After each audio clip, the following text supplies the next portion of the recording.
지난 우리가 첫째 파리 강의 도시의 역사, 그 다음에 프랑스는 어떤 나라인가 하면서 첫 번째 시간에 강의를 했고, 두 번째는 이제 파리가 어떻게 도시가 개조됐는가. 시테 섬에서 출발한 파리는 그동안 중세를 거쳐가지고, 여러분들도 잘 아시다시피 1789년 시민혁명이 어떤 기점을 중심으로 파리가 이제 변하기 시작하면서, 그 다음에 100년 후인 1889년도에 에펠탑이 이제 건설이 됐죠. 그 와중에 이제 오스만이라는 시장이 파리를 대개조를 하기 시작을 했고, 그 후에 1, 2차 세계대전 이후에 이제 전쟁으로 해서 암울한 시대를 보내다가, 그 이후에, 다시 도시를 이제 재생했는데, 다행히 2차 세계대전 때 히틀러가, 네덜란드나 다른 나라와 다르게 파리는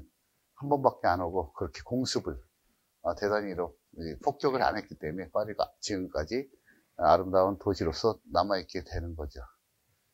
그래도 프랑스는 그렇게 파리라는 도시가 급속하게 발전하기보다는 기존의 그 옛날에 중세나 근대에 졌던 건물들이 오래 유지되어 덕분에 그런 문화예술의 도시로 남아있게 되고, 그 후에 2007년도에 이제 대단히 도시재생 사업을 시작하게 되는 거죠.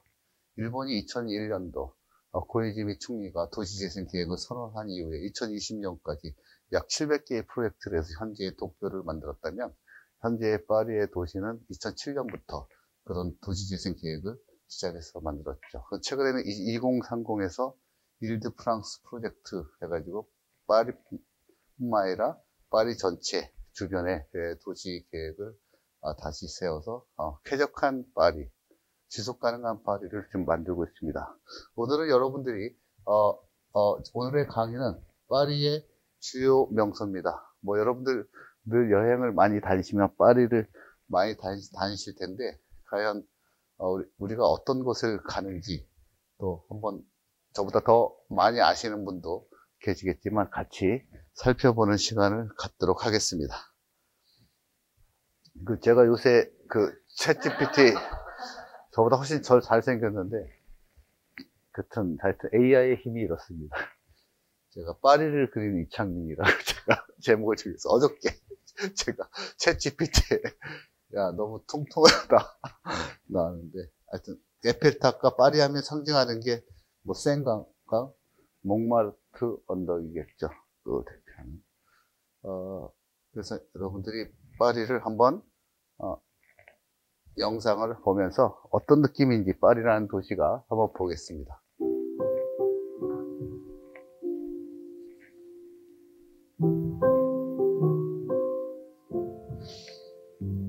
C'est drôle, je ne sais pourquoi.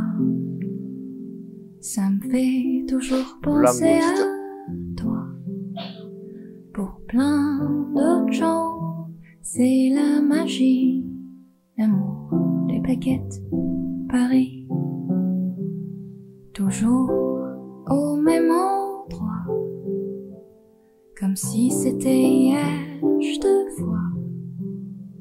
Pour plein d'autres gens, c'est la magie, l'amour, les baguettes, Paris. Eux voient les lumières, les paillettes, la tour Eiffel, la Seine, les fêtes. Mais moi, quand j'arrive sur cette rue, je pense à toi qui ne répond plus. Même si je ne te revois pas, tu seras toujours une partie de moi. Pour plein d'autres gens, c'est la magie, l'amour, les baguettes, Paris.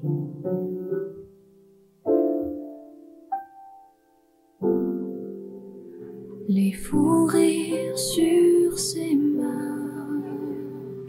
résonnent dans ma mémoire. Je les emporte là où je pars. et vois les lumières, les paillettes, la tour Eiffel, la Seine, les fêtes. Mais moi, quand j'arrive sur cette rue, je pense à toi qui ne répond plus. Pour moi, ce n'est pas juste une ville, c'est l'histoire de nos passions juvéniles. Pour plein d'autres gens, c'est la magie, l'amour des baguettes Paris.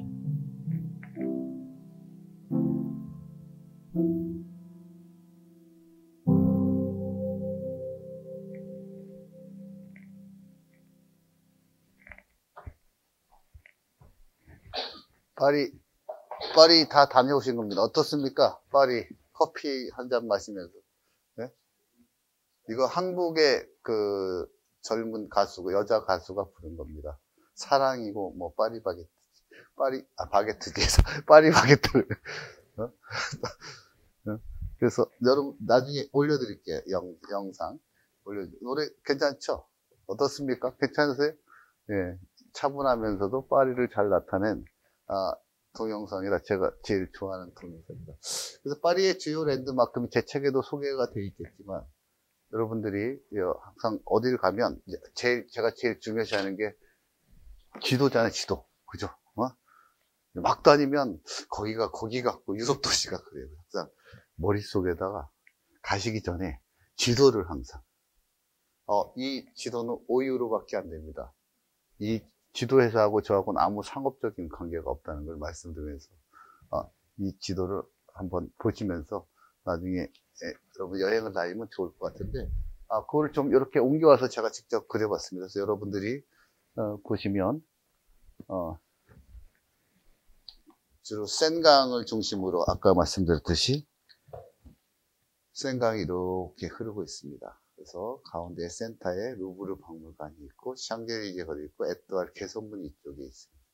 그 다음에 여러분 잘 아시는 몽마르트, 그죠? 안도 있고 또 올해 9월에 문을 닫아서 2030년에 다시 오픈하는 퐁피두 센터가 있고 시태섬 중앙에 노틀담 대성당이 있고요.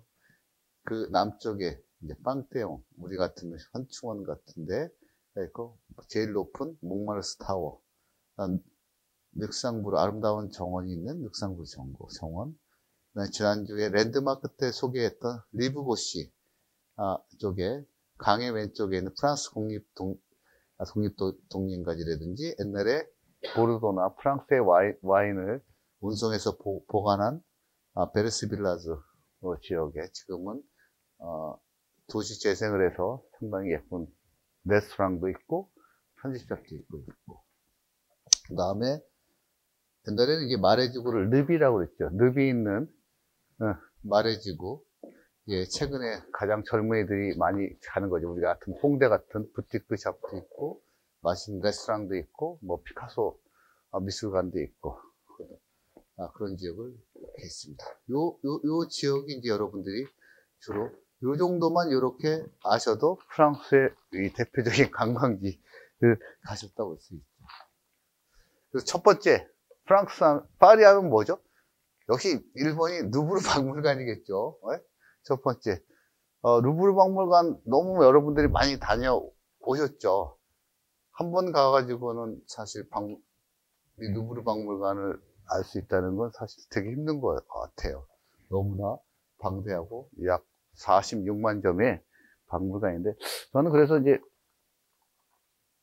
박물관에 미술관을 가면 제일 먼저 가는 게 여러분이 큐레이터를 통해서 설명을 들을 수 있는 기회가 있고 옵션이 두 번째 요새는 가면은 이렇게 녹음을 해서 그림이나 그런 어떤 전시물 앞에 가면 딱 틀어주잖아요. 그래서 한국말이 있는 전시도 많이 있어요. 근데 대부분의 이렇게 한국분들 보면 바쁘니까 이렇게 루브르 박물관에서 대표적인 작품이 어디 있는지 한국 사람들을 위해서 해놨어. 몇 번에 몇. 그래서 여러분들이 가시면 이렇게 지도에 보면 어디에 모나리자가 있고 어디에 다비드가 있고 쫙 해놨어요. 되게 이제 사람마다 좀 다르겠지만 차분히 처음에 딱 가셔서 한국 코리안 가이드 있으면 앉아가지고 한 10분간 쭉 보세요. 막 다니면 이게 사람이 계획하고 어딜 다니는 거하고 왔다 갔다 하는 시간이 너무 빨리 걸리니까 여러분들이 항상, 그래서 저는 어디 미술관 박물관 가면 꼭 이 배치도를 항상 컬렉션 하는 게 제 취미예요. 그래서 다음에 또 가서 이 그림 못 봤는데 한 번 가지고 못 보잖아요. 여러분들이 뭐 일주일을 봐도 뭐 개인적인 얘기지만 제 딸이 파리에서 인턴을 대학교 때 한 적이 있었어요. 바로 근데 인턴 장소가 루브르 박물관 앞 근처였어요. 근처였는데 그 친구는 이제 또 미술도 전공했지만 3개월 동안 무려 루브르 박물관을 50일을 갔다고 하더라고. 바로 앞이니까. 그래도 다 못 봤대. 너무 하나씩 봤을 정도로. 또 이게 한글판도 돼 있고, 또 영어를 잘하시면 영어판도 돼 있습니다. 전 루브르 박물관하고 아무 상관이 없다는 거. 근데 여러분들이 저는 레이아웃을 가지고 보시면 되게 좋을 것 같아요. 그래서 여러분 그 에르미타주라는 우리가 러시아죠. 페테르스부르크, 레닌그라드에 있는 에르미타주 여름 궁전이든지 영국 박물관과 함께 세계 3대 박물관으로 뽑힌다. 그래서 13세기에서 17세기까지 프랑스 성의 중심지였던 루브르 궁전이었죠, 옛날에. 1793년도에 박물관으로 개조해서 세계유산으로 지정이 됩니다. 그래서 현재 루브르 박물관이 정정이 되겠고, 여기 이제 여러분들 아시는 1989년도에 이 1989년도가 뭔지 의미를 좀 이렇게 생각해 보면 제가 많이 얘기했는데 어떤 의미가 있을까요? 1789년도에 뭐가 있었어요? 시민혁명이 있었죠. 1889년도에 뭐가 있었어요? 89년도에 제일 높은 거. 제일 높은 거. 그죠? 그럼 그게 100년 지나서 만든 거잖아요. 만국 박람회를 기념해서. 1989년은 얼마 되신 거예요? 얼마나 됐을까?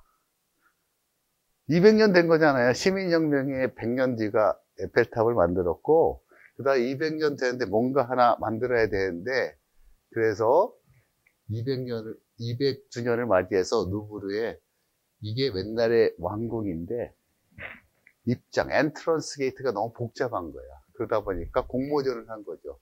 루브르 박물관에 어떤 상징적인 걸 만들어서 200주년을 맞이해서 하자. 그래서 아이엠페이는 중국계 미국인이죠. 여러분 그 사람이 공모에 당선된 게 바로 피라미드의 게이트를 만든 거죠. 그래서 여러분들이 루브르를 가시면 전부 일로 들어가게 되시고요. 그 전에 다른 게이트 좁고 그런 데를 들어갔는데, 들어가서 되게 지하 공간에서 다 이렇게 여러 세 군데로 나누어서 그런 박물관을 운영하게 돼 있죠. 그렇죠? 그러니까 1789년 시민혁명이 그래서 중요한 거예요. 프랑스나 파리의 역사에서 시민혁명. 그 다음에 모르죠. 이제 2089년도에 최인영 대표님 뭐가 또 이제 300주년에 될지 I don't know. 그때까지 제가 안 계고 최 대표는 계실 것 같아요. 그래서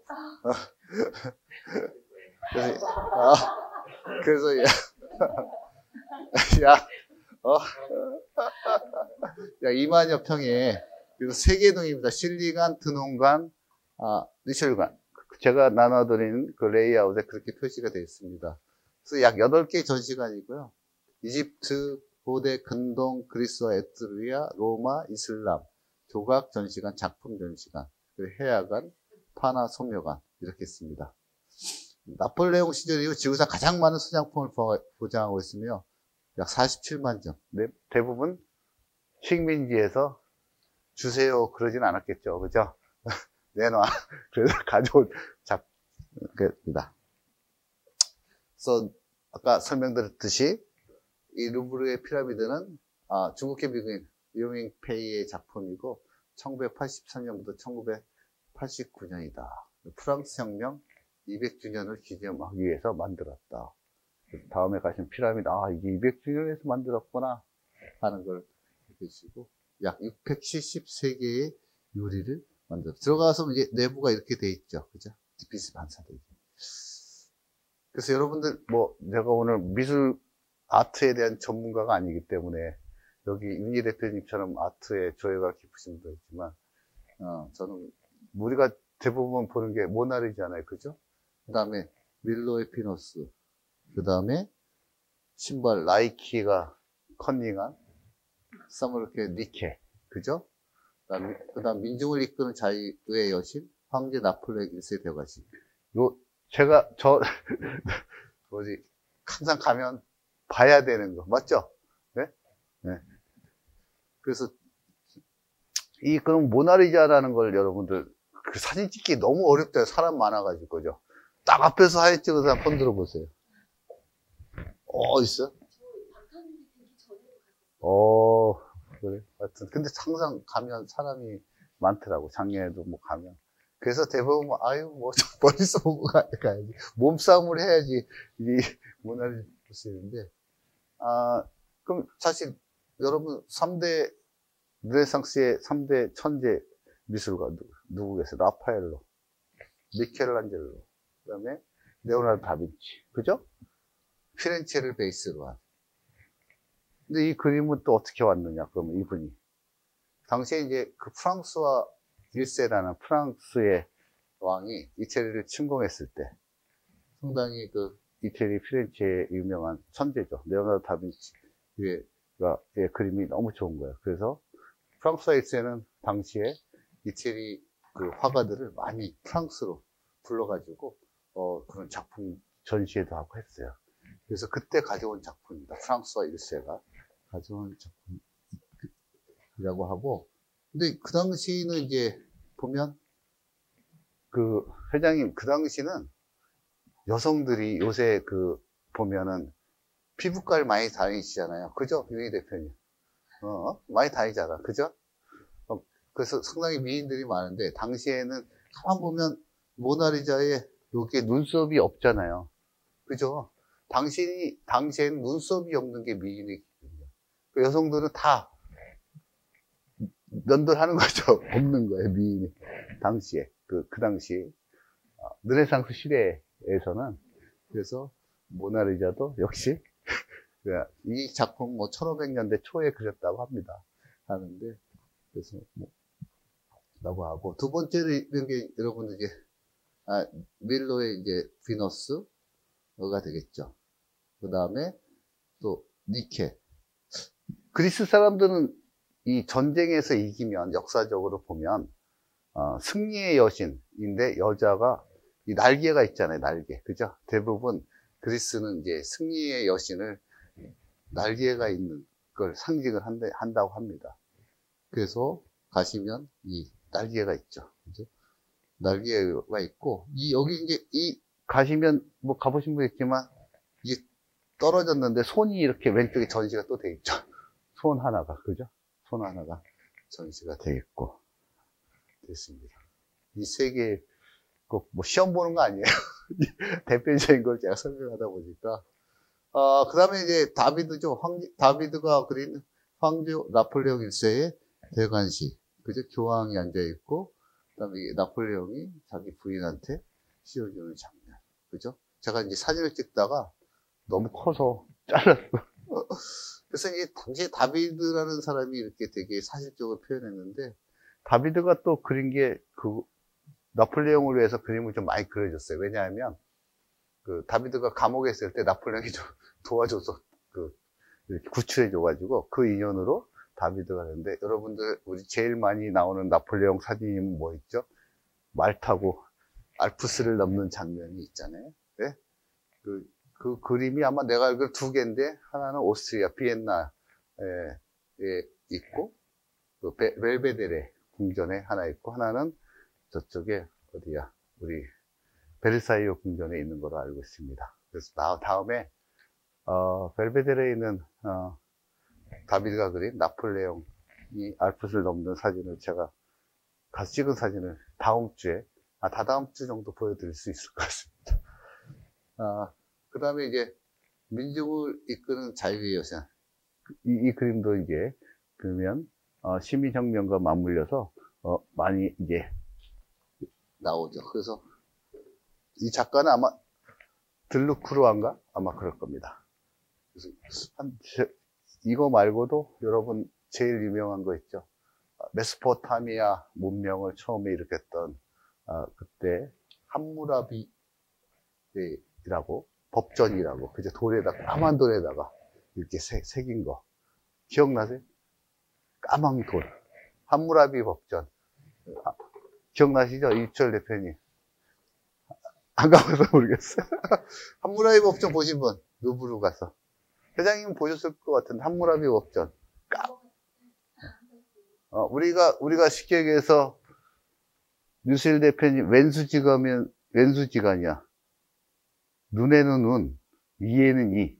그게 함무라비 법전이야, 그 당시에. 그러니까 법에 있어서 나한테 어떤 상해를 가했어. 상처를 줬어. 그러면 왕이 그런 규정을 만드는 거죠.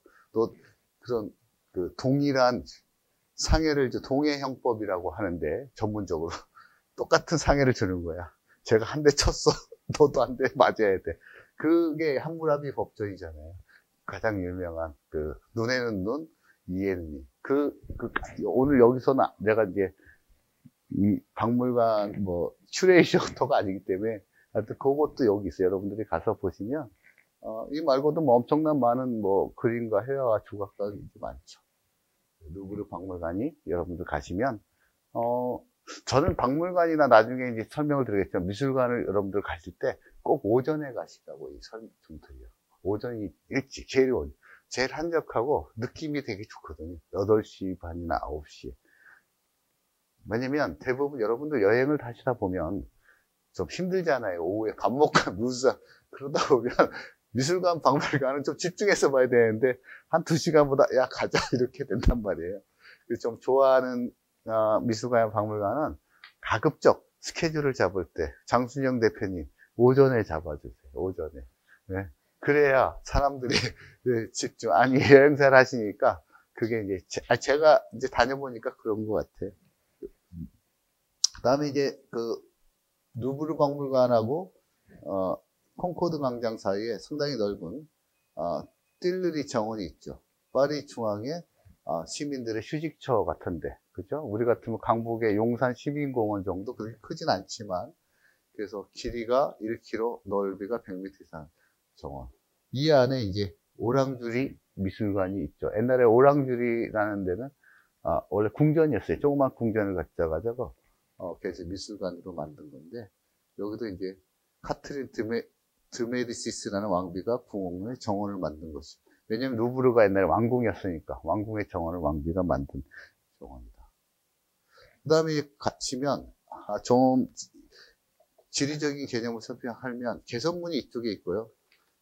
이건 제가 챗 GPT로 그린 거야.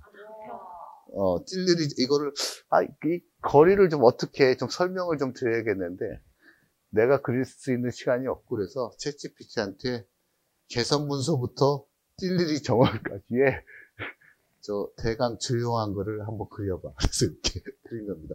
그랑 빨레가 있고 부틱 빨레가 있고 샹젤리제 거리가 있고 그래서 이렇게 파리 샹젤리 거리 이제 일러스트를 만들어줘 이렇게 그린 겁니다. 역시 과학의 힘은 위대한 것 같습니다. 그래서 띨르리 정원이 있고 다음에 이제 콩코르드 광장 파리 역사와 혁명의 심장이죠. 바로 루이 16세하고 마리 앙투아네트가 처형됐던 거. behead라고 이제 영어로. 그래서 띨르리 공원 사이에 위치해 있고 1755년 루이 15세의 기마장 장식을 위해 루이 15세의 강장으로 만들어졌다고 합니다. 근데 지금은 정부 화합을 상징하는, 왜냐하면 피해 혁명이 있었기 때문에 그런 의미에서 아까 말씀드린 대로 1793년에 루이 16세, 그 다음에 마리 앙투아네트가 참수된 현장이죠. 있습니다. 그래서 아까 그 띨르리 공원에 쭉 걸어서 샹젤리제까지 걸으시면 돼요. 되게 걷기가 잘 돼 있고요. 샹젤리제 제일 많이 가시죠. 샹젤리제 갔다 오셨나요? 안 가셨습니까? 아, 갔다 오신 분. 파리 하면 뭐 제일 여기를 간 사람과 안 간 사람으로 구분하죠. 여기를 안 간 사람은 파리를 안 간 사람이고, 여기를 간 사람은 파리 안 간 사람. 여기 안 간 사람은 프랑스를 간 사람이고. 그렇게 표현을 하죠.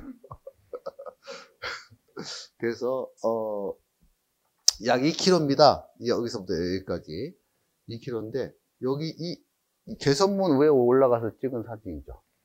그래서 개선문을 중심으로 12개 거리 중 하나인데 여기도 파리 마리드 메디치 왕비 산책길을 만든 게 특히이고 최초의 유럽의 역사에서 이런 옛날에는 마차가 다녔을 거 아닙니까? 그죠? 그래서 마차하고 사람들이 다니는 길하고 축을 크게 연결한 최초의 되게 넓은 도로의 어떤 도시계획의 한 시초라 이렇게 말씀을 드릴 수 있고요.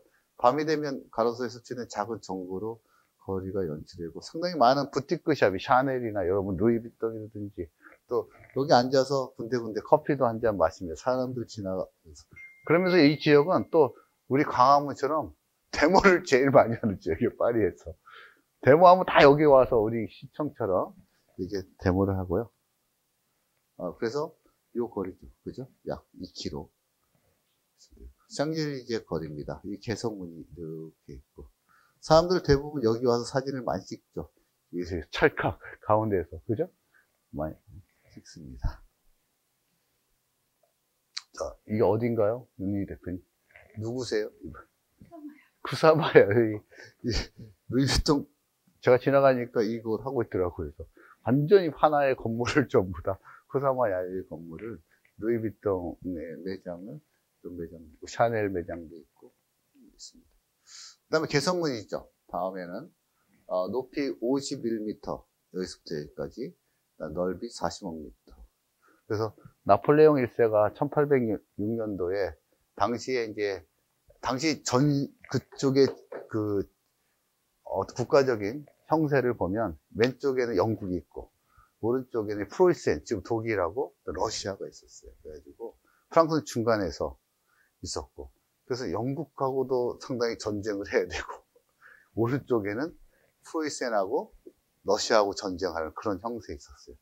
그 당시에 이제 여러분도 아시다시피 시민혁명 이후에 나타난 게 짠하고 나타난 나폴레옹이잖아요. 나폴레옹이 수많은 전투를 했지만 그 당시에 프로이센하고 러시아 연합군하고 바로 오스트리아에 있는 아우스토리치 전투에서 병력이 2배 많은 적군하고 싸워서 대승을 거둡니다. 그래서 엄청난 승리죠, 사실. 그 당시 프랑스군이 4만 명인데 저쪽에 프로이센하고 러시아군은 약 8만 명 정도 됐다고 합니다. 그러나 프랑스군은 그렇게 많이 안 다치고 안 죽고 거의 적대국이었던 프로이센, 독일 하고 러시아군은 거의 전멸에 가까워서 그 승리를 기념하기 위해서 제작을 했죠. 그렇죠? 아이러니하게도 히틀러도 이제 프랑스를 2차 세계대전에 점령하고 딱 자기가 개선문처럼 여기를 와서 있었죠.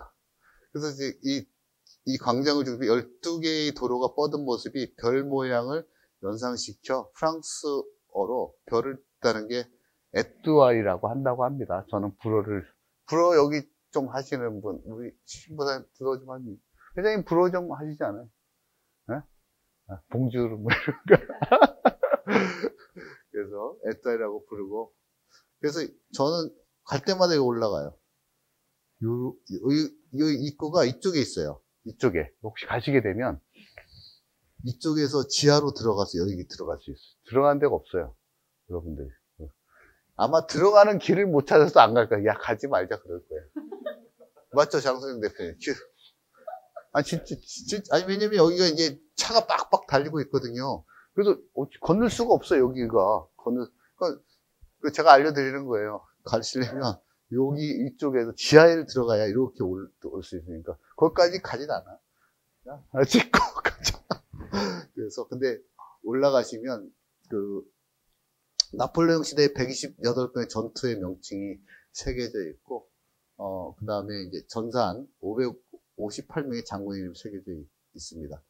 또 최근에 1차 세계대전 휴전 기념일에 무명의 군인들이 안장이 되어 있고 또 전쟁을 기념하기 위한 불꽃이 항상 이 앞에 켜져 있어요. 그래서 거기서 보는 뷰가 저는 물론 에펠탑에서 올라가서 뷰를 보는데 상당히 파리 전체를 조망하는데 되게 좋더라고요. 꼭 추천합니다. 강추. 그래서 12개의 방사형 도로가 되어 있고 여기서부터 여기까지가 샹젤리제 대로죠. 2km. 그래서 요 위에 사람들의 여기서 사진을 다 찍었어요. 동서남북. 자. 제가 파리 올림픽 때 찍은 사진이 작년에 요 바깥에서 이 올림픽 상징하는 거기서 찍은 몽마르트 언덕. 네? 날씨가 제가 갈 때마다 좋더라고요. 비도 안 오고. 그다음에 여러분은 이제 드디어 에펠탑 나죠. 프랑스와 파리 상징. 파리 하면 뭐 제일 먼저 나오는 게 에펠탑이잖아요. 그죠? 이 에펠탑 상징이죠. 파리 만국 박람회를 기념하기 위한 건축 공모전에서 기스타브 에펠이죠. 그래서 1887년에 공사 시작해서 1880년에 완공을 했습니다. 당시 이제 건립 당시에는 이 건물이 되게 흉측하다고, 그죠? 파리 시민이나 그런 사람들이 많이 지적을 해서 어려웠죠. 그래서 이제 처음에 짓다가 흉물이다 그러고 공사가 스톱이 되고 그래서 초기에 자본금이 필요하잖아요. 이거 투자하는데. 그래서, 구스타프가 에펠이 그러면 30%만 대주고 나머지 70%는 내가 파이낸싱을 할게.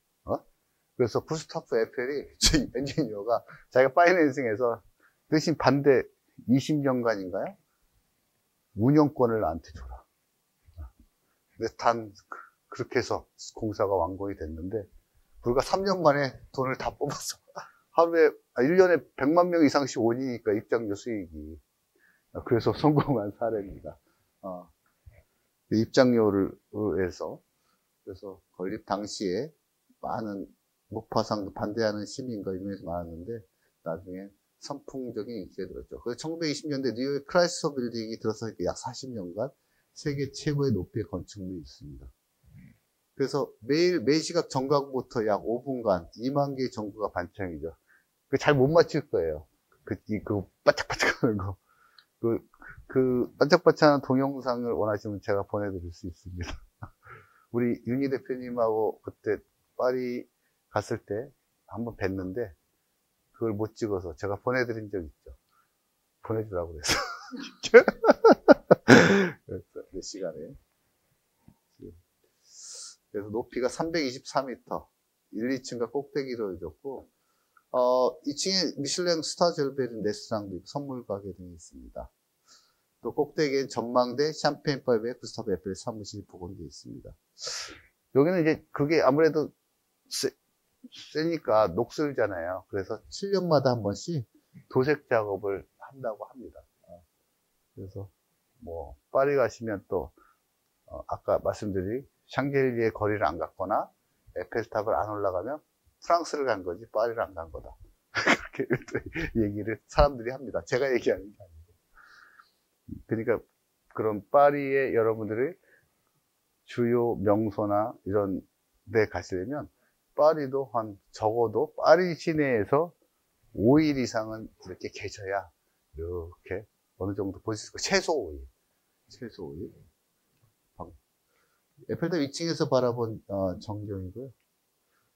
거기서 올라가서 제가 찍은 사진입니다. 에펠탑에서 지금 파리를 보시면 될 것 같고, 그죠? 다음에 센강, 그죠? 우리 뭐 한국의 서울에는 한강이죠. 런던은 테임스강, 다 강이 있잖아요. 여기는 센강이죠. 그래서 약 37개, 그렇게 폭이 넓지 않아요. 폭이 넓지 않은데, 유네스코 세계유산으로 아름다운 정관이 유명하죠. 그래서 37개의 다리가 있는데, 다리의 대표적인 다리가 뽕네프, 뽕데자르, 알렉산드로 3세 등이 있습니다. 뽕을 좋아하는 것 같아요. 네? 뽕이 다리라고 합니다. 프랑스어로. 그래서 뽕이라는 얘기를 앞에 많이 쓰는 것 같습니다. 그래서 이렇게 다리가, 37개의 다리가 이렇게 있고, 루브르 박물관이 연결되어 있는 게, 뽕 데 아트 박물관이기 때문에, 그렇게 되어 있습니다. 그다음, 알렉산드리아 3세의 다리, 이렇게 되어 있고. 그래서 이제 뽕네프, 새로운 다리, 뉴프가 뉴란 뜻인가 봐요, 이게. 네, 그래서 새로운 다리, 시테섬 끝에 위치하고 있습니다. 시테섬이 이제 노틀담 성당에는 그래서 16세기에 파리의 최초 돌로 지은 다리라고 합니다. 그래서 유람선 선착장이 여기에 위치되어 있죠. 그래서 타고 그 다음에 알렉산드르 3세, 그 다음에 프랑스와 러시아의 동맹을 기점하기 위해서 착공했다면 가장 우아하고 아름답고 아답다고 하죠. 그래서 천마 조각상이 이렇게 있고, 근데 파리는 이게 센강 보면 이게 밑에 다 연결해서 걷게 돼 있어가 참 좋더라고요. 밑으로 내려가서. 그래서 조깅 많이 하시죠, 가시면. 뽕데자르, 예술의 다리, 바로 루브르 박물관하고 연결이 돼 있어요. 그래서 예술의 다리라고 하고 또 연인들의 다리라고 해서, 뭐가 있겠어요? 연인들의 다리 하면 뭐가 많이 있을까요? 당연히 열쇠가 많죠. 열쇠. 엄청나게 많이 있어. 그러니까 버스킹 하는 사람들도 많이 있고, 여기 와서 걸으면서. 그 다음, 알마 다리죠, 알마죠. 크림이라는 전투를 승리하기 위해 나폴레옹 3세가 만든다는 다리인데, 이 알마 다리는 다리가 어떤 의미에서 나폴레옹 3세의 전쟁 기념보다는 이 근처에 1997년도에 다이애나 황태자비가 교통사고를 나서 돌아가셨잖아요. 그 근처라서 더 추모 장소로 되게 유명한 거죠. 네, 넘어갑니다. 다음에 그레빌 다리. 이게 여러분들 뭐로 보이시나요? 자유의 여신상, 뉴욕에 있는 자유의 여신상, 꼴마르, 알사스라는 도시를 오늘 마지막에 잠깐 설명할 텐데, 알사스라는 도시의 콜마르 지역의 주식조각가 프레드릭 오피스 바르톨리의 작품에 바로 이 자유의 여신상 작품이 있죠. 그래서 1889년 미국이 보낸 프랑스 혁명 100주년 축하 선물로, 원래 에펠탑을 바라보는 방향으로 있는데 1937년도에 뉴욕의 자유여신상을 맛보게 이렇게 했다고 합니다. 그래서 에펠탑 가시는 분들은 조금 더 걸어서 오셔서 이 자유의 여신상을 다시 한번 보실 수 있으면 좋겠습니다. 그래서 아까 말씀드린 대로 그 자유의 불꽃이라고 다이애나 황태자를 추모하는 장소인데, 프랑스와 미국 간의 우호의 상징으로 100주년을 이 인터내셔널 헤럴드 트립이라는 창간 잡지의 100주년 파리 기념비랍니다. 그래서 이 미국 자유의 여신상이 들고 있는 횃불과 같은 사이즈로 제작을 횃불입니다.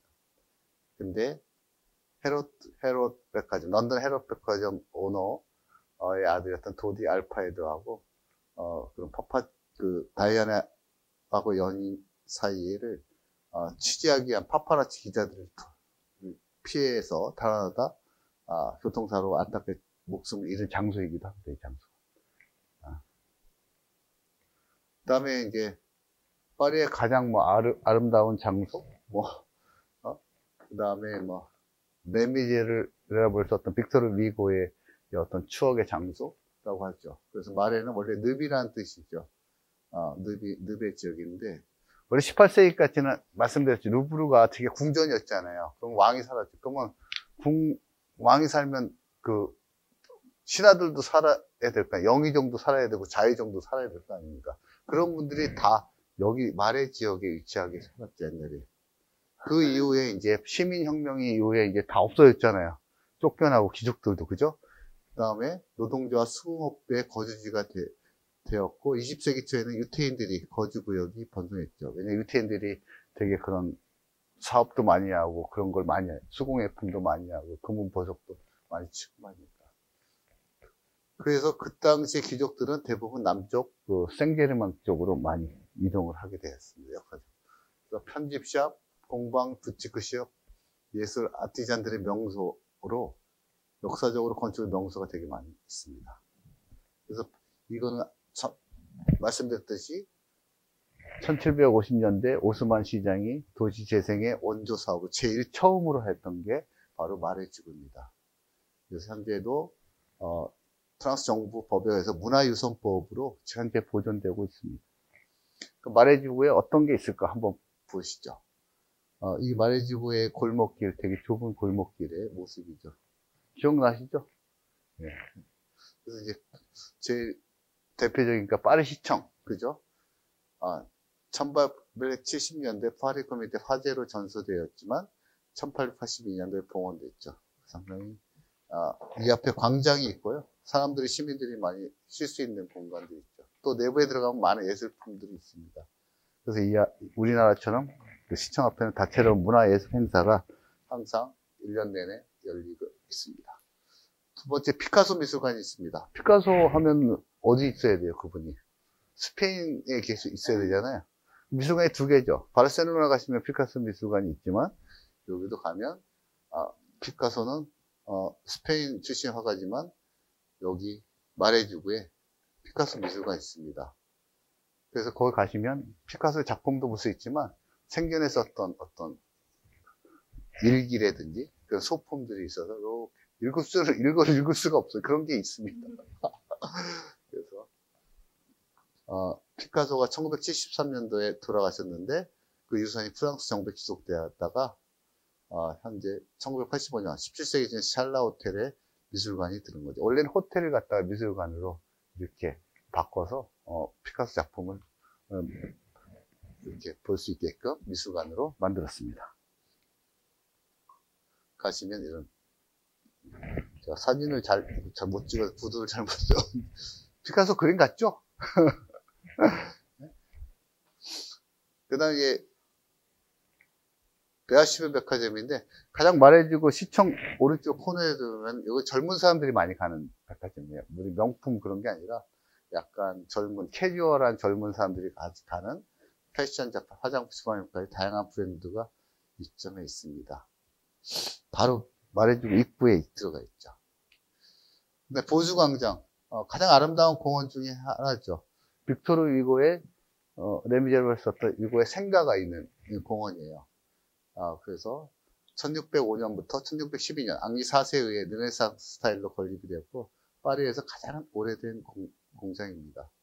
이것도 파리의 시민혁명하고 상당히 연관이 돼서 그 보주라는 말을 쓰게 되는데, 보면 1789년 시민혁명 당시 보주현이라는 데서 자발적인 세금을 납부하고 의용군을 보낸 거죠. 그래서 그 기념으로 보주광장이라고 명명했다고 합니다. 네이밍 했다가. 그래서 여러분들이 1789년은 안 잊어먹을 것 같아요. 그죠? 제가 한 100번 더 얘기한 것 같아. 1789년. 우리 임진왜란 예우고 있잖아요. 몇 년도? 159 있네. 1592년. 역사 선생님이 임진왜란 159 있다. 1592년. 그래서 잘 안 외워지는데 1789년이라는 숫자가 1789, 그죠? 이제 다 아시겠죠? 프랑스 시민혁명 하도 많이 얘기해서. 그래서 그렇게 이름이 붙여져 있고, 그 노틀담 고추, 레미제라블, 적지 빅토르 위고 생가가 위치해 있습니다. 그래서 제가 이렇게 찍어왔어요. 17세기에 지어진 저택이고, 1832년부터 1848년까지 거주했다고 합니다. 그래서 빅토르 위고에 관련된 자료와 유물을 전시해서 복원한 박물관이라고 하고, 노년까지 인생을 이곳에서 보냈습니다. 여기 찾기가 되게 쉽지 않아요. 막 들어가는 입구가. 그러니까 잘 찾아서 들어가서 빅토르 위고 선생님을 만났으면 좋겠습니다. 그 다음에 역시 다시 한번 얘기해, 파리 시민혁명의 도화선이 됐던 바스티유 감옥을 습격해가지고 했던 바스티유 광장이죠. 제가 올림픽 때 갔기 때문에 올림픽 사이로 이렇게 찍어봤는데, 바스티유 컬럼이라고 하죠. 기둥입니다. 215m. 바스티유는 100년 전쟁이 한창이던 14세기 영국과 파리의 동쪽을 지켜 성체로 지어졌고 루이 13세의 감옥으로 사용됐습니다. 1789년 다시 한번 나옵니다. 7월 14일 이 바스티유 감옥을 습격하는 사건이 나타나서 프랑스 혁명의 도화선으로 시작이 됐죠. 지난번에 우리가 설명했지만 파리 시민의 형제 루이 16세가 있을 때 우리가 얘기하는 영국에서 강의를 했지만 마그나 카르타라고 의회에서 대헌장이죠. 그레이트 차터라고 하는데 왕이 마음대로 세금을 걷거나 왕이 마음대로 하지 못하게 하는 의회 민주주의를 만든 게 바로 영국이랍니다. 그래서 그걸 마그나 카르트, 영어로 하면 그레이트 차터라고 하는데 시민혁명을 기점으로 해서 이게 일어난 배경이 프랑스도 당시에 그런 왕이 집권을 했지만 왕이 너무 과도한 세금을 걷고 하니까 세 개의 군으로 나죠. 하나의 세계 측으로 나서 그 삼부회의라고 합니다. 제일 높은 거는 당시 이제 종교가 카톨릭이 있으니까 성직자 집중 제1그룹, 2그룹은 왕을 포함한 2그룹, 3그룹은 부르주아. 쉽게 그 당시 부르주아라는 용어가 성 바깥에서 장사하는 사람들을 부르주아라고 합니다. 그러니까 우리가 지금은 부르주아 하면 되게 잘 사는 사람, 프롤레타리아 하면 되게 못 사는 사람, 계급적으로 나누는데 원래 시작은 그게 아니라 성 바깥에서 장사하는 사람들이 부르주아인데 그 사람들이 장사를 하니까 돈이 많이 생기게 된 거죠. 그래서 이제 부르주아, 그런 상인과 시민이 이제 세 그룹이 해서 회의를 하게 됩니다. 하게 되는데, 근데 시민들의 요구 조건이 받아들이지 않고 자기들끼리만 법을 정하니까 화가 많이 난 거죠. 그러니까 시민들이 그래서 따로 회의를 하고 국민의회를 만들고 그래서 혁명을 일으켜서 제일 먼저 한 행동이 바로 우리 바스티유 감옥을 쳐들어가서 억울하게 잡혀갔던 민주주의 투사들을 구출해내는 작전을 하게 된 그 역사적인 현장이죠. 제가 말해주기 위해서 저는 이 쌍스 저택에 되게 좀 감명을 받았어요. 미술관인데 되게 예뻐요. 그 보니까 현대 미술관에 관련된 책만 딱 있더라고. 다른 책은 현대 미술관에. 그래서 들어가면 인테리어도 너무 좋고, 문도 이렇게 중간에 이렇게 빨간색으로 하나 해놓고, 여러분들 쌍스의 대주교가 거주했던 지역을 미술도서관으로 이렇게 개조했어요. 한번 여러분 가시면 저는 강력 추천을 드립니다. 저는 미술에 대해서 별로 아는 게 없지만 안에 제가 찍은 거예요. 그래서 너무 이쁜 거예요, 건물이. 그래서 한번 추천을 드리고요. 그 다음에 도시라는 거는 어떤 도시의 역사가 과거와 현재와 미래를 연결하기 위해서 가장 중요한 역할을 하는 게 건물이잖아요. 그죠? 그래서 파리도 보면 파리의 도시의 역사를 가장 잘 표현하고 보존하고 설명해 주는 데가 바로 까르네 발레 박물관입니다. 그래서 여러분들 시간을 내셔서 난 파리의 도시에 대한 역사를 좀 알고 싶어. 그러면 반드시 파리 기원부터 현재까지 파리의 역사를 소개하는 파리 시립박물관을 꼭 가보십시오. 제가 여기를 가기 위해서 몇 년간 트라이 했는데 2년간 공사를 해가지고 계속 못 가다가 작년에 갔습니다. 그래가지고 프랑스 혁명에 대한 기념품, 또 역사적인 그림, 조각품, 18세기의 가구와 장식품, 예술작품, 판화 등 다양한 주제의 컬렉션을 전시를 하고 있습니다. 어떤 모습이죠? 누굴까요? 누굴 것 같아요? 루이 16세. 루이 16세가 단두대로 끌려가는 장면이에요. 이런 그림이 이렇게 있고요.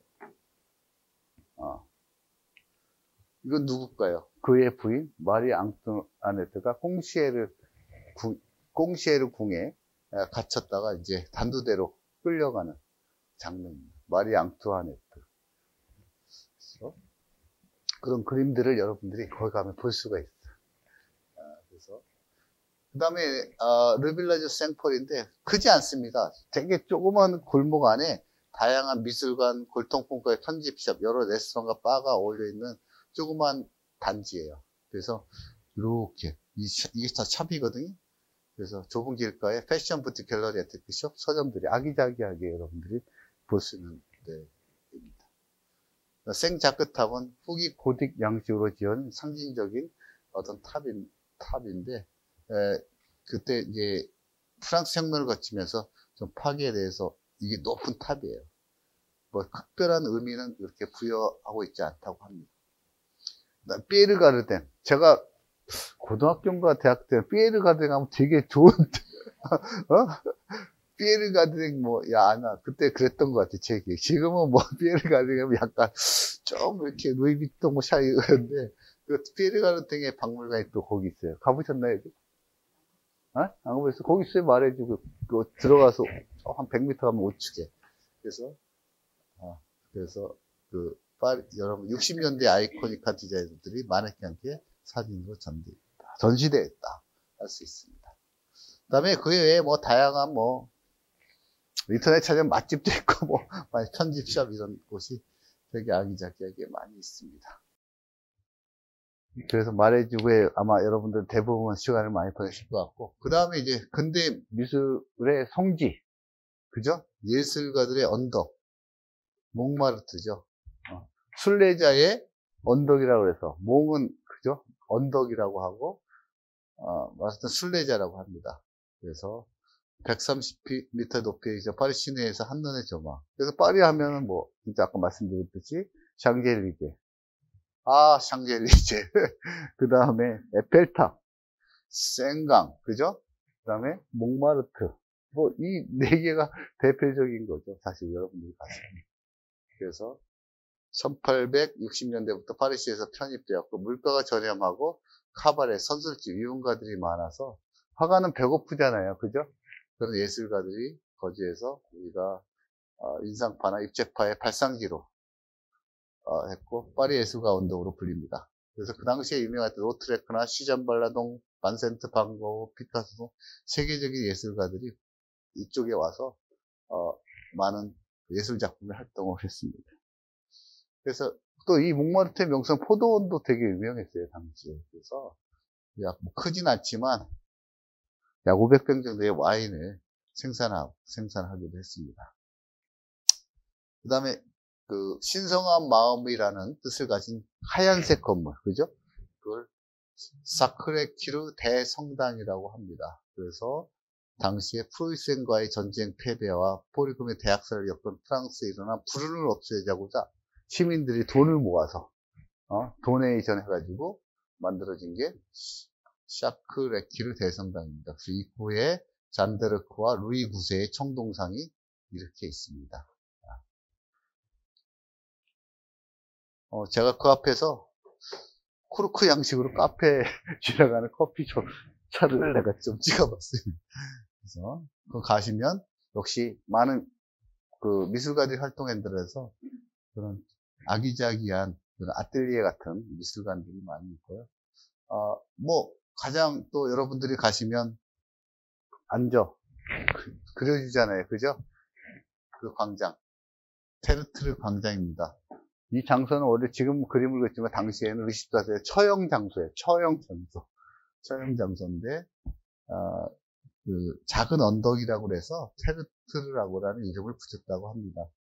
20세기 파블로 피카소와 모리스 인트 등 거장들이 이쪽에 거주해서, 여기 아마 내가 알기로 여기서 몇 분 여기서 그림을 그리신 걸로 알고 있습니다. 맞죠? 안 그려주셨어요? 김 대표? 돈이 없으셨나? 앉아서.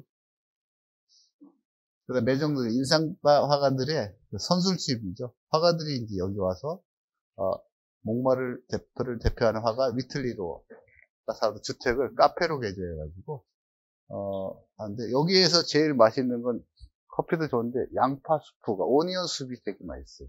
가시면 오니언 수프를 한번 드셔보는 것도 좋을 것 같습니다. 다음에 몽마르트 풍차죠. 너무너무나 유명한 오르세 미술관에 있는 르누아르의 물랭드라 갈레트의 무도의 그림 있잖아요. 그 배경이 됐던 곳입니다. 그래서 풍차를 고급 레스토랑으로 바뀌었습니다. 아까 얘기한 르누아르의 그림이 바로 이 그림이죠. 오르세 미술관에서 보신 그 배경이 되는 게 바로 여기가 되겠습니다. 네, 프랑스 소설가 마셀 에메의 단편 소설을 주인공을 형상한 동상으로 이게 조각가 장마리가 1989년 마르스 에메를 기리며 만들었죠.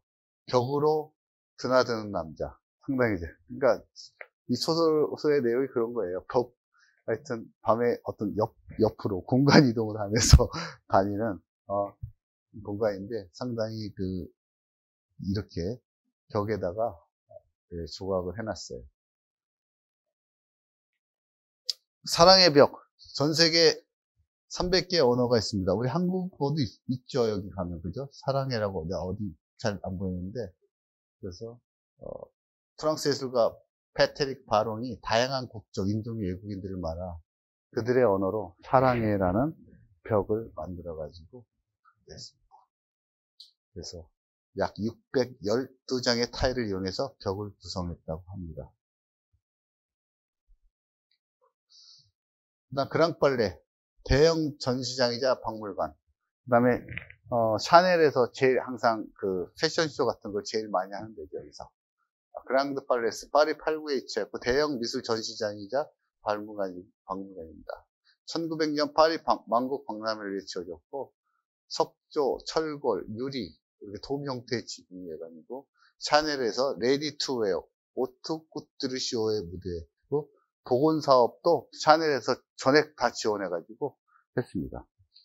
그래서 이렇게 보시면 이렇게 샤넬에서 이 안에서 전시회 같은 한번 저는 샤넬을 하나도 없어서 초대를 못 받는데 혹시 샤넬을 가지고 계신 분 초대 받으시면 여기 가시면 우아한 쇼를 볼 수 있잖아요. 그죠? 맞춰서. 그 다음에 이제 우리 방탄소년단이나 요새 우리 G드래곤이나 공연을 많이 하는 베르스 빌리지, 파리 도서관 근처 건너편에 있습니다. 베르시 동네에 스포츠 경기장 콘서트. 그러니까 여러분들이 도시를 가면, 물론 보는 것도 중요하지만, 저는 그런 걸 많이 추천드려요. 콘서트나, 클래식이나, 공연이나, 뮤지컬 이런 게 가시기 전에 검색을 해서, 요새는 잘 돼 있어요. 몇 월 달에, 5월 달에, 파리의 뮤지컬, 클래스 이렇게 치면 나와요. 그런 것 중에 하나 선정해서 이렇게 보는 것도 상당히 좋은 것 같아요. 루테시아 호텔, 생제르맹에 있는 피카소가 사랑한 호텔이죠. 아르고 풍의 상당히 아르데코 스타일의 건물이고, 이분이 홍익대 초대 건축학자가 됐고, 가나아트, 한국에서 많이 설계했어요. 인천공항. 신부사장 알죠? 장미셀 빌모트, 그죠? 너무나 유명한, 그분이 이제 주도를 해서 2018년에 새로 만들었어요. 루테시아 호텔. 안에 들어가면 상당히 고급스럽고, 호텔비는 50에서 한 70만원, 그 당시에. 약간 너무 100만원대는 아닌 것 같고, 그 다음에 파리에서 가장 중요한 건 또 카페 문화죠. 많은 철학자나 화가나 지성인들이 커피를 마시면서, 그래서 이제 비엔나 커피, 비엔나도 유명하지만, 비엔나 편의 설명을 좀 더 드리겠지만, 여기서 제일 대표적인 데가 카페드 플로르, 프랑스 지성과 문화의 중심지, 그죠? 생제르맹에 위치했죠. 그 생제르맹 지역은, 옛날에 이제 세느강을 중에서 그 북쪽에 강북쪽이라고 그러죠. 왕궁이 있고 상당히 유명한 거리가 많이 있다면 밑에 쪽은 소울본 대학하고 약간 예술과 문화의 지역 되게 조용해요. 그래서 여러분들이 소규모로 부티크 이렇게 가실 때는 소규모 부티크 호텔에서 자면서 이런 데를 걸으면서 커피도 한 잔 마셔보면 진짜 진정한 파리의 멋을 느낄 수 있죠. 정규적으로 대로니까 대부분 누가 오겠어요? 관광객이 많이 들어가고 그래서 까미나 미테랑 등이 자주 방문했고 있습니다. 그 다음 카페레데 마고, 그죠? 여기는 이제 생텍집베라든지 어니스 해밍행이라든지 이런 소설가들이 많이 방문을 했습니다. 그래서 이 마고라는 뜻이 그렇다고 하대요. 중국산 비단 가게에 있었던 장소에서는 카페, 원래 비단 장소였대요, 장소가. 중국 도자기 인형을 마고라고 한대요. 마고, 중국 도자기. 그래서 보면 이 중국 도자기 같은 게 중앙에 심볼로 이렇게 있죠. 마고. 해밍웨이라든지 이런 유명한 작가들의 왔었던 사진들을 볼 수 있습니다. 그다음 생제르맹 데 프레 성당. 이것도 남쪽에 있는데 가장 오래된 로마네스크 성당입니다. 그래서 여기에 보면 여러분 유명한 데카르트라든지 니콜라 부알로의 묘비 등이 이쪽에 있습니다. 그 다음에 시테섬. 프랑스의 파리의 시초가 된 노마가 최초로 파리를 점령했을 때 처음으로 파리의 발현지가 바로 시테섬이죠. 크진 않지만 여기에 뭐가 있어요? 제일 유명한 노틀담 성당이 있죠. 그래서 약 900, 길이가 1km, 넓이 183m로 파리시가의 중심. 시테라는 건 도시를 의미한다고 합니다. 유명한 건축물로는 노트르담 대성당, 꽁시에르주리, 생트 샤펠 성당 등이 있습니다. 한번 보시면 생트 샤펠 성당 1248년도 루이 9세가 지은 고딕 양식의 건물이라고 합니다.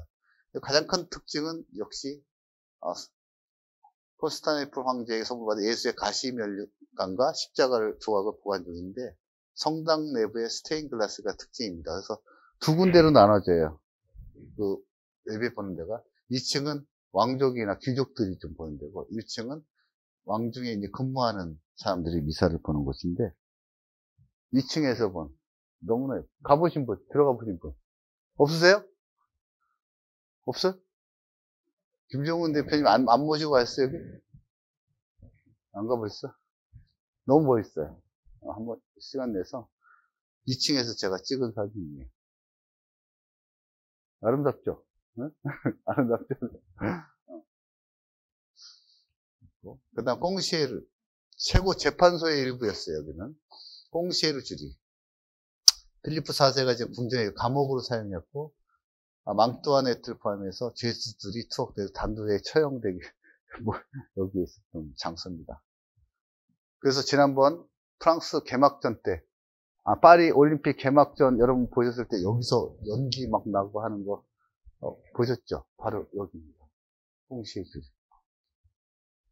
그 다음에 최근에 작년 연말에 화재가 났다가 거의 5년간 개관한 노트르담 드 파리 대성당입니다. 그래서 고딕 양식의 최고의 걸작품이고 프랑스인의 자존심이죠. 그래서 1163년에 시작해서 1345년도에 완공이 되었습니다. 너무나 유명한 노트르담의 꼽출한 소설이 여기에 배경이 되었죠. 그래서 화재 2019년 4월에 화재. 제가 2019년 4월 5일 날 갔었거든요, 이 성당은. 한국에 그래서 갔다 오니까 화재였다. 너무 좀 그렇더라고요. 한 10일 만에 제가 들어와서. 그러니까 근데 다행히 개관을 했다고 합니다. 성당은 정문은 3개의 문으로 구성됐다고 하네요. 중앙에는 최후의 심판을 나타나는 예수의 모습이 계시고 좌측에는 중앙에 좌측에는 이 성모 마리아 문, 그 다음에 우측에는 성녀 안나의 문이 이렇게 3가지로 지금 구분이 되어 있습니다. 제가 센강에서 옆에서 찍은 사진인데 그 2019년 4월 15일 날 노트르담 대성당 화재죠. 너무나 안타깝죠. 네, 이게 근데 이제 저는 이게 보수하는 사진인데 참 놀라운 건 이런 거였어요. 우리가 옛날에 신부사님 남대문도 되게 그런 적 있죠. 화재가 나서 그걸 보수할 때 누굴 선정하냐 뭐 되게 시끄러웠던 것 같은데 이 사진들 있잖아요. 이게 난 되게 이 보수하는 거를 거기에는 토목 엔지니어도 있고 뭐 거기에 뭐 다양한 설계가도 있고 어쩌면 뭐, 레이버도 있고, 노동자도 있는데, 그런 사람들의 각각의 역할을 전부 그려놓은 거예요. 7명의 아티스트들이. 각각의. 이 파리의 노트르담 성당을 만들기 위해서 이렇게 많은 전문가, 엔지니어들이 모여서 이렇게 만든다고 계속 바꿔가면서 설명을 일러스트레이션 하더라고요. 그래서 왜 이렇게 뭐, 우리 같으면은 뭐, 강남구, 뭐, 행복, 미래, 이런 걸 붙여놓잖아요. 근데 참, 제가 이제 그런 거를 어떻게, how to renovate 하는 그런 것도 계속 바뀌어. 갈 때마다. 그래서 저는 그런 걸 느꼈습니다. 이 대목에서. 노트르담 성당이 그렇게 파리의 자존심, 프랑스의 자존심인데, 이렇게 화제가 났어. 여러분, 이걸 보수하기 위해서는 얼마나 많은 사람이 노력을 해서 이걸 보수해야 되는지 여러분들은 알아야 돼요. 그러니까 다시는 이런 화제가 나지 않도록 이렇게 방화를 한다든지, 그 에듀케이셔널 한 측면이 상당히 저는 있다고 생각해요.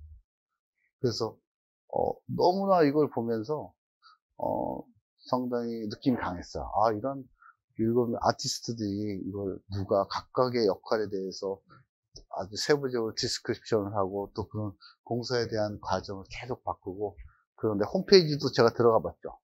이걸 레노베이션 홈페이지에도 보니까 수천 명이 이렇게 각각의 역할에 대해서 하고 사람들이 기부금도 내게 하고 결국 우리도 남대문이라는 그런 화제가 있을 때 누군가 시민 중에 한 분이 해서 기부금을 모아서 많이 구하는 거예요.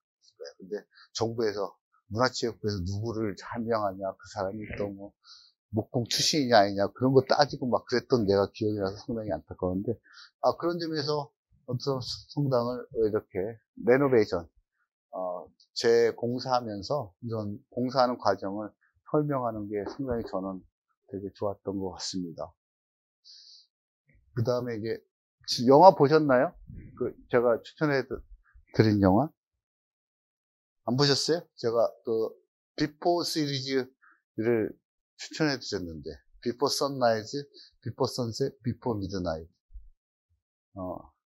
한번, 이게 꼭 보십시오. 한 감독이 9년마다 영화를 만든 거예요. 총 27년. 그래서, 미국의 청년과,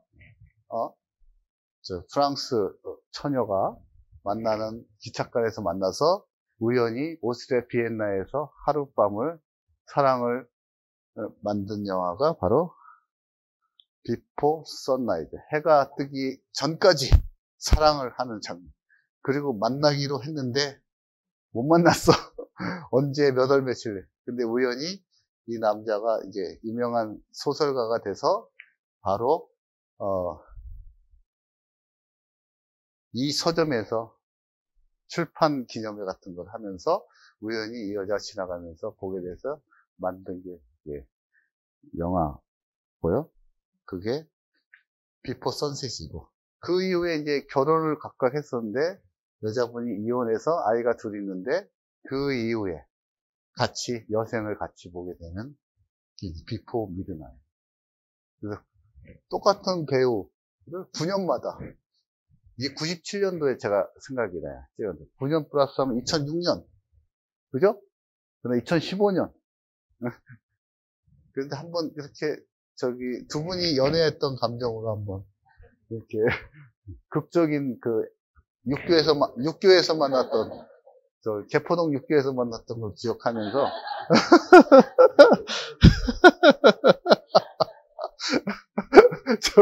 대사님입니다. 파리에 위치한 유일한 영어 서점입니다. 영어 서점이고 되게 1919년에 미국인 출판업자인 실비아 비치가 셰익스피어의 시와 희곡 등 희귀한 판본들을 판매하는 서점으로 만들었습니다. 꼭 영화 보셔야 제가 다음 주에 강의하는 비엔나 편을 잘 이해할 수 있어요. 비포 선라이즈의 배경은 비엔나예요. 그러니까 여러분들 다음 주에 비엔나 강의할 거니까 강의하시기 전에 영화 한번 꼭 보십시오.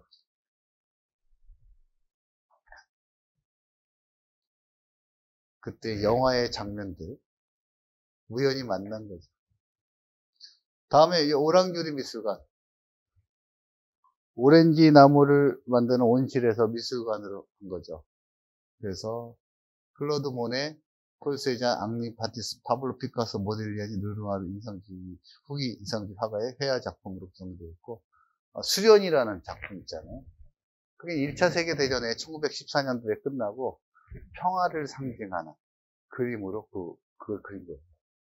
이게 그냥 뭐 여러분들 수련이 그냥 나온 게 아니라 그래서 거기다가 기증을 한 거죠. 지하에 들어가면 되게 넓잖아요. 그럼 내가 갖고 왔나?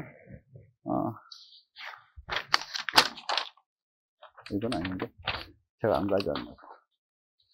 그래서 그런 평화의 이걸 수련을 보면 마음이 편안해지잖아요. 그죠? 그죠? 편안한. 그래서 1차 세계대전의 평화의 어떤 기원을 담아서 이 작품을 만들었다고 합니다.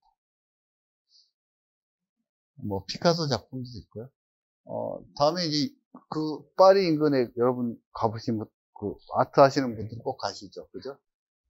클로드 모네의 작품이가 살다가 생을 마감한 곳인 지베른이라는 것도 여러분들이 가시면 그 정원과 꽃이 너무 이쁘죠. 연못이 있고 모네의 생가와 정원을 볼 수 있습니다. 그 다음에 바르비종, 그죠? 장 프랑스와 밀레로 유명한 바르비종의 발상지죠. 여기도 가면 옛날에 프랑스의 아기자기한 기와장 같은 거 너무 예쁜 곳이 많습니다. 근데 오베르시르 우아즈 반고흐가 올려주셨잖아요. 그죠? 우리 신부 사장님이 거기 카톡방에 올려주신 그 생을 마지막으로 마감한 거죠. 여기도 이제 아기자기한 지하장과 돌담이 많이 있고 예술 갤러리도 많아요. 그래서 지금 반고흐가 어디 대전에서 하고 있나요? 저의 그 자랑스러운 제자가 저하고 네덜란드 우리 장준영 대표님도 가셨죠. 암스테르담의 반고흐 뮤지엄을 같이 갔었는데 영감을 얻고 그걸 한국에 해야겠다. 디벨로퍼인데. 그래서 3년이 지나서 했죠. 예술의 전당이 60억 원을 들여서 자기가 사회공헌 차원에서 했는데 전화가 왔어요. 교수님 개막을 안 했는데 60억의 입장료가 70억이 팔렸습니다. 자기는 사회적 기부를 하려고 그랬는데 그래서 그 돈을 버는 사람은 뭐도 해도 돈을 버나 봐요. 그래서 저는 되게 자랑스러웠습니다. 그런 개막전 때 갔는데 뭐 서울시장도 오고 국회의원 쫙 있는데 무슨 그 김모 회장이 딱 마이크 잡고 그렇게 반고흐 미술관에 대한 개막전 오프닝 세리머니라는 게 너무 자랑스러웠어요. 그래서 앞으로 예술 사업을 또 많이 하지 않을까 생각이 듭니다. 그다음에 빵뚜용 국립현충원 같은 데입니다. 그래서 이것도 생제리망에 있어요. 그래서 보면 1790년도에 완공을 했고요.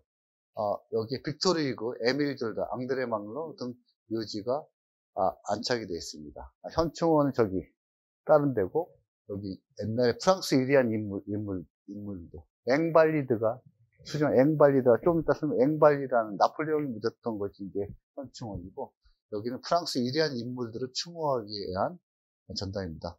여러분 올림푸스 신들을 모시는 신전이 빵떼용이잖아요. 그걸 따가지고 했고 보면 여기 빅토르 위고라든지 1802년부터인지 1880년 키리 부인 아시죠 여러분들? 키리 부인 그죠? 분들이 몰려 있어요. 그 다음에 여기서 제가 또 그 감명을 받았던 건 여러분 안젤른 키퍼라는 분이에요. 가서 나는 유인들이 뭐 빅토리고 키리브 미국하는데 입구에 딱 보니까 그림이 심상치 않아. 어디서 많이 본 듯한 그림.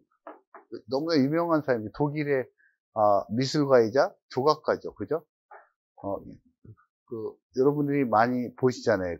키퍼 한국에서도 전시 좀 하죠?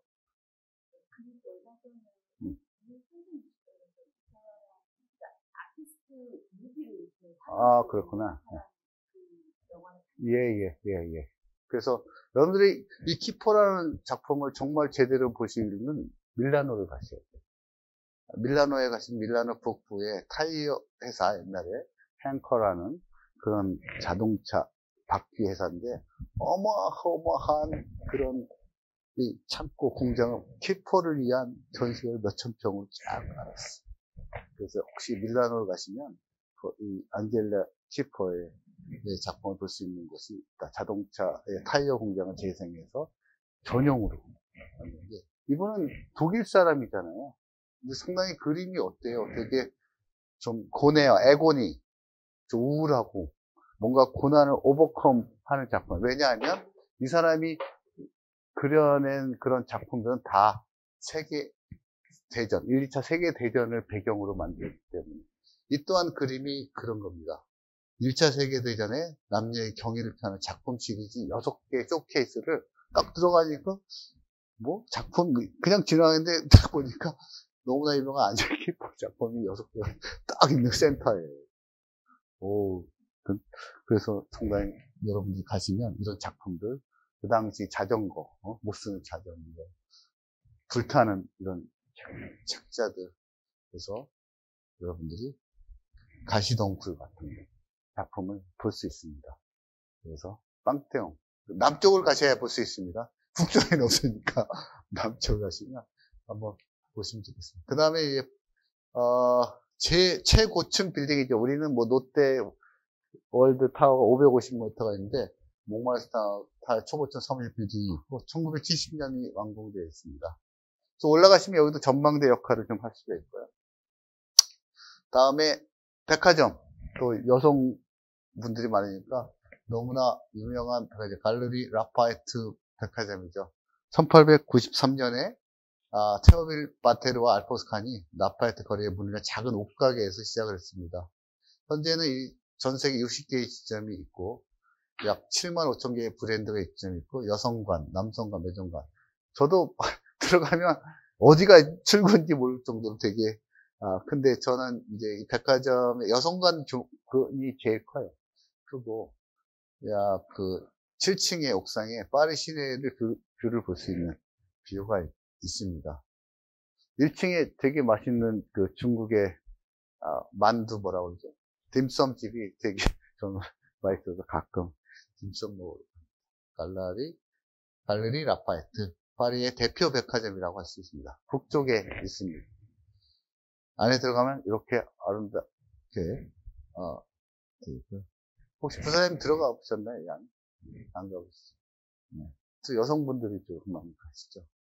그다음 앵발리, 아까 말씀드린 현충원, 전쟁기념관, 나폴레옹이 묻혀있는 곳, 나폴레옹의 유해가 들어와 지하의 묘소에 있고 상당히 많은 유명한 장군들의 묘소가 되어 있죠. 바로 로댕 박물관 바로 앞쪽에 있습니다. 파리의 최대 기념관이죠. 사실 군사박물관, 군사입정관, 모든 현대사박물관, 기념적인 파리의 최대 현충원이라고 할 수 있습니다. 그 들어가시면 이렇게 되고요. 이게 이제 그 나폴레옹 장군의 무덤. 나폴레옹이 계십니다, 이 안에. 이제 뜯어볼 수는 없고, 열어볼 수는 없고. 로댕 미술관 바로 앞에 있습니다. 1908년부터 사망할 때까지 10년 동안 아틀리에 사용해서 생활했던 빌런저택이었습니다. 보시면, 이렇게 입구에 로댕에 생각하는 사람, 그리고 요 뒤에가 아까 앵발리드 저기에요. 제가 찍어본 겁니다. 약간 저녁에 이 나폴레옹을 생각하나? 로댕이? 그래서 제가 한번 찍어봤어요. 여러 개 다양한 로댕의 작품도 있습니다. 그 다음에 뭐 어디나, 여러분들 벼룩시장 같은 데 많이 가잖아요. 우리는 남대문 시장이 가나요, 한국은? 외국 사람들이 오면 마찬가지. 생뚜앙 벼룩시장. 되게 북쪽에 있어요. 그래서 크진 않은데, 상당히 다양한, 중고 서적, 의류, 인테리어 소품, 음반, 생활용품들이 거래가 지금 되고 있습니다. 그 다음에 또 이것도 생제르맹, 남쪽에 있는 오데온 극장, 유럽에서 가장 오래된 역사적인 극장이죠. 이거는 아까 처형된 시민연구 때 처형된 마리 앙뚜아네트 후원으로 당시 최고의 건축가인 마리 조세 페이레와 샤를 드 웨일리의 설계가 수립되었습니다. 그래서 여러분도 아까 말씀드렸듯이 여러분들이 이런 시어터도 어떤 프로그램이 있으면 한 번씩 가서 보시면 좋을 듯 합니다. 안에 들어가면 이렇게 화려한 극장의 모습을 여러분들이 볼 수 있습니다.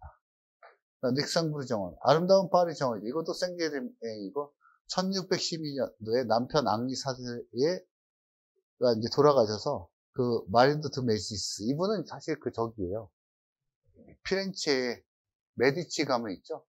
그 딸이에요. 그 따님이 이렇게 온 거예요. 그래서 사실 이태리의 많은 문화예술을 프랑스가 많이 전수를 받게 된 거죠, 사실. 그런 부인이, 그 메디치 가문이라고 있잖아요. 여러분 너무 유명한. 그 가문의 딸이어서 외로움과 향수를 위해서, 달래기 위해서 정원을 만든 겁니다. 이 근처에 이제 솔본 대학에도 상당히 좀 더 가면 카페도 있고, 문화예술의 향수를 느낄 수 있는데 그 안에 닉상브르 정원이 위치하고 있습니다. 위에서 항공에서 보면 이렇게 돼 있고, 그 당시 이제 약간의 그 궁전같이 건물을 지어놨습니다. 그래서 생땡디몽, 그 파스칼이 유명한 잠들어 있는 성당이 이렇게 생땡디몽이 있습니다. 소르본 대학, 프랑스 최고의 명문 대학이죠. 프랑스 각 아카데미 회원 중 4분의 1이 소르본 대학 출신입니다. 그래서 옥스퍼드 대학이나 캠브리지 대학이기 때문에 파리는 소르본 대학이 있는 거죠.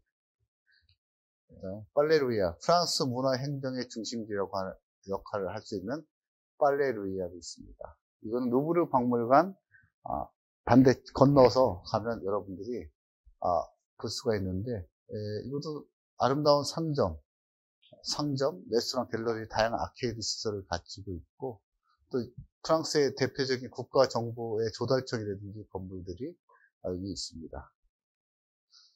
그 다음에 파리 하면 우리가 이태리 밀라노 가면 라스칼라, 그죠?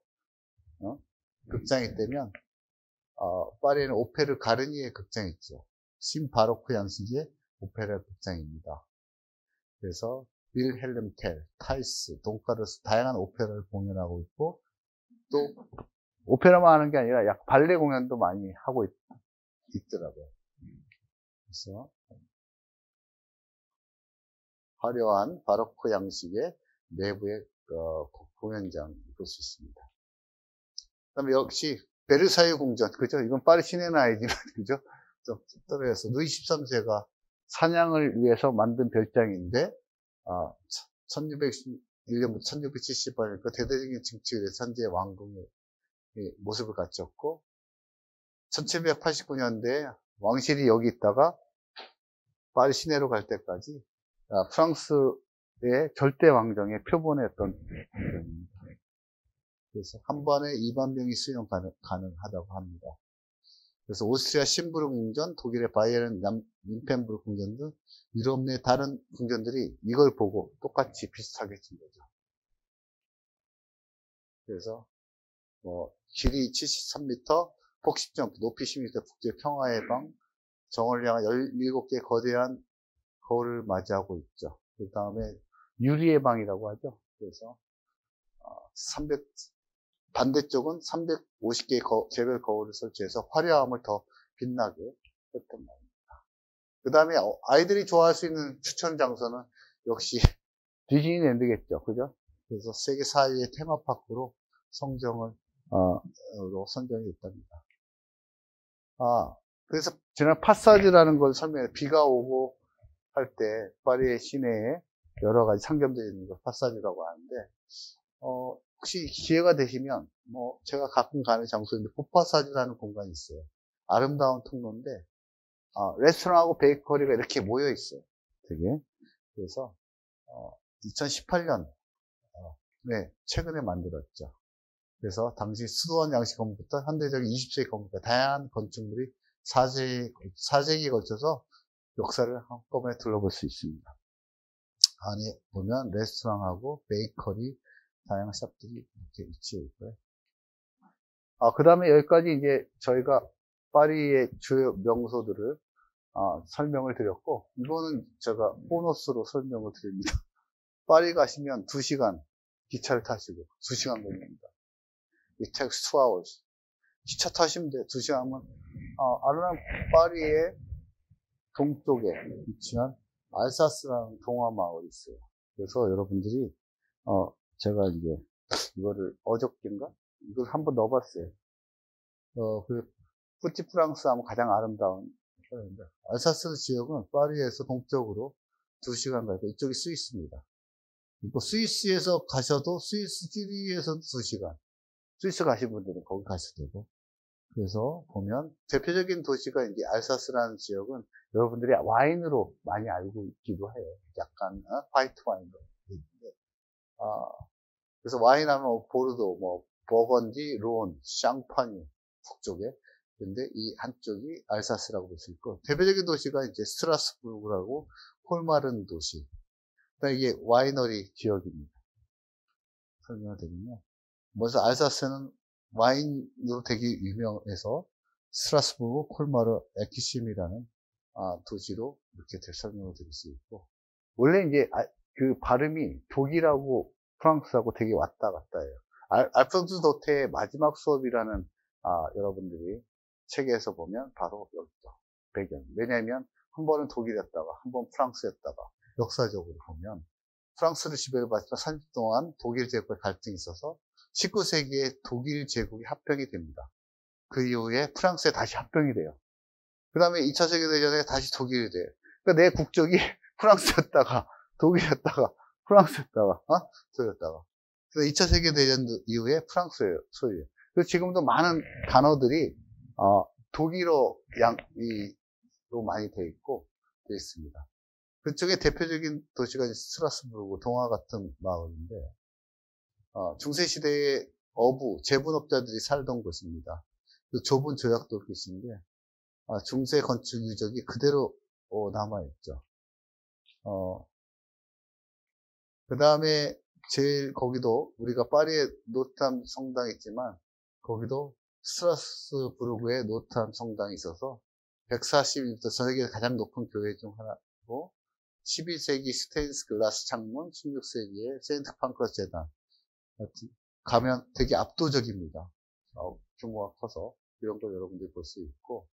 근데 제일 유명한 거는 또 하나, 크리스마스 때, 여러분들이 혹시 겨울에 세계에서, 유럽에서 가장 오래되고 가장 유명한 크리스 마켓이 한 달간 열려요. 한 달간. 11월 말부터 12월 말까지. 그래서 크리스마스 마켓 막 팔고 하잖아요. 그래서 여러분들이 크리스마스 결혼 30주년에 한번 추천을 드립니다. 네? 그 다음에 콜마르인데, 여기 이 동네도, 약 스트라스부르크에서 한 40분 떨어진 밑에 있는데, 파스텔톤으로 알록달록한 칠해진 목조 건물과 운하마을입니다. 운하마을. 그래서 이런 식으로 되게 예쁘죠. 가시면. 그래서, 리틀 베니스라고 운하를 중심으로, 이태리는 아니지만, 그렇게 표현을 하더라고요. 네, 타테누스 디스트릭트, 올드타운, 레스토랑입니다. 그 다음에, 하울을 움직이는 성의 배경이었던, 이걸 건물로, 실제 건물이었던 매션, 피스터라는 건물이 있고요. 그 다음에 미녀와 야수라는 여러분들 애들이 좋아하는 그런 만화 시리즈의 에큐시엠 같은 와이너리 마을도 이렇게 성으로 둘러싸여 있어가지고, 스타트 해가지고 한 바퀴 이렇게 도는데 한 2시간, 1시간 반이면 다 돌 수 있어요. 그래서 이걸 위에서 찍어보면 이렇게 돼 있어요. 위에서 찍으면. 들어가서 너무 아기자기한 건물들이 많이 있고. 그때 여기가 이제 포도원이기 때문에 포도밭으로, 바깥에는 포도밭이고 안에 이렇게 예쁜 빌리지로 형성이 되었습니다. 그중에 이제 입구에 가면 피전하우스, 비둘기가 내리는 많이 있다 그래서 피전하우스가 스타트를 해서 출발하게 됩니다. 그 다음에 샤또, 약간의 교회와 성같이 예쁜 마을이 있습니다. 뭐 이상 명소고, 파리 기타 자료는 제가 뭐 참고로 여러분들에게 뉴욕과 런던과 주요 도시를 비교해 놓은 도시는 인구가 200만 명이고, 그죠? 뭐 뉴욕과 런던은 800~900만 명, 도쿄가 1300만 명, 도시별 인구 현황은 제가 이제 여러분들이 대각 그 나라에 가면 몇 명이나 살지 이런 것도 상당히 스태티스컬리 통계적으로 알아요. 세계 주요 도시공원 런던은 리치몬드 공원이 있다면 여기는 블로뉴 공원이 있고 다음에 말씀드린 베르시 공원이 있다. 이렇게 말씀드립니다. 이런 같이 오늘 뭐 5분 지원됐는데 여러분들이 저보다 더 많이 아시는 곳 되게 많이 있을 거예요. 근데 제가 본 파리의 주요 명소는 이런 게 있고 다음 이상으로 파리 강의를 마치면서 다음 주에는 유럽의 600년 역사를 자주했던 합스부르크 왕가가 있었던 오스트리아의 비엔나 편을 하는데 원래 이제 1시간으로 원타임으로 되는데 너무나 비엔나라는 도시가 베토벤, 슈베르트, 스트라우스, 왈츠 너무나 유명한 음악과 또 미술의 에곤 실레나 구스타프라든지 그런 유명한 미술과 음악의 성지이기도 하고 역사적으로 너무 중요한 거기 때문에 제가 나누어서 합스부르크의 역사를 여러분들이 이해를 좀 하셔야 되겠다 생각이 들어서 그걸 이해하면 유럽의 역사를 어느 정도 반세기를 이해할 수 있기 때문에 두 번에 나누어서 강의를 합니다. 이상 파리의 주요 명소를 마치면서 파리 1, 2, 3편을 마치겠습니다. 감사합니다.